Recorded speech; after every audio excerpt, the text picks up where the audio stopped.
ముందే చెప్పా నాతో పెట్టుకోవద్దు, నన్ను గెలకొద్దని.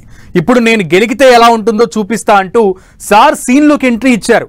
రాడనుకున్నారో లేడనుకున్నారో తెలియదు కానీ రాస్కోరా సాంబా అంటూ లెక్కబెట్టి కక్కించే పని మొదలుపెట్టారు. సిచ్యువేషన్ చూస్తుంటే ఉస్తాద్ భగత్ సింగ్ అన్నంత పని చేసేలా ఉన్నారు.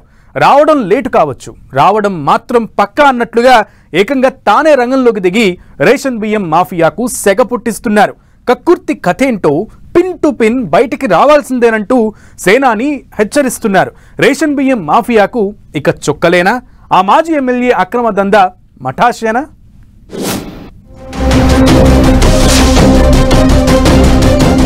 రేషన్ బియ్యం మాఫియాకు సేనాని సెగలు. కాకినాడ పోర్టులో పవన్ తనిఖీలతో హడల్.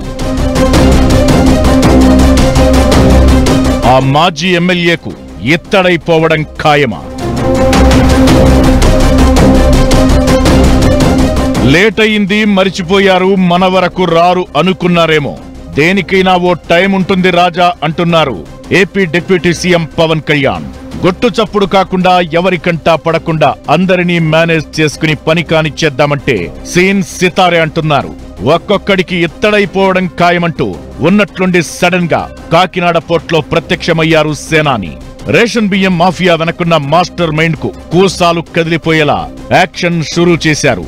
మనల్నెవడ్రా ఆపేదని గత 5 ఏళ్లలో రెచ్చిపోయినోళ్లకు, పవర్లో నుంచి దిగిపోయినా గుట్టు చప్పుడు కాకుండా దందా నడిపిస్తున్నోళ్లకు సెగలు కక్కిస్తున్నారు పవన్. కాకినాడలోని యాంకరేజ్ పోర్ట్ నుంచి భారీగా రేషన్ బియ్యం రవాణా అవుతుంటే ఏం చేస్తున్నారని అధికారుల మీద ఫైర్ అయ్యారు పవన్ కళ్యాణ్.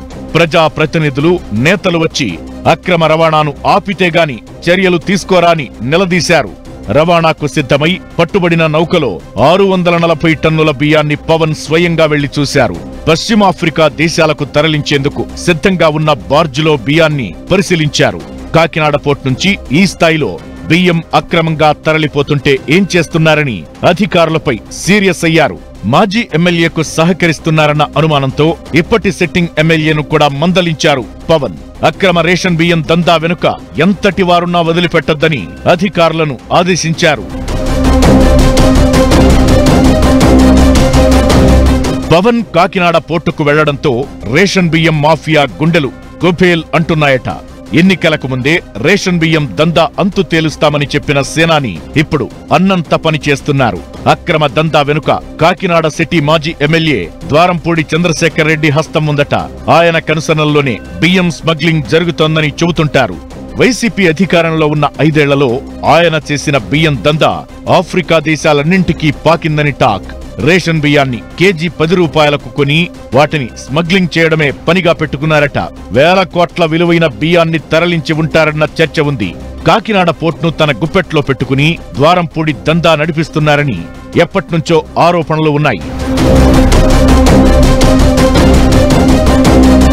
అధికారంలోకి వచ్చిన తరువాత రేషన్ బియ్యం దందాపై ఫోకస్ పెట్టారు civil supply minister Nadendla Manohar. కాకినాడలోనే ఉండి స్మగ్లింగ్ వ్యవహారాలను కంట్రోల్ చేస్తూ వచ్చారు. అయితే లూప్ హోల్స్ పట్టుకుని మళ్లీ చాప కింద నీరులా దందా నడిపిస్తున్నట్లు రిపోర్ట్ వచ్చిందట. అంతలోపే కాకినాడ పోర్టుకు దగ్గరలో రేషన్ బియ్యం పట్టుబడడంతో పవనే రంగంలోకి దిగినట్టు కనిపిస్తోంది. ఇక నుంచి ఉక్కుపాదమే అంటున్నారు పవన్.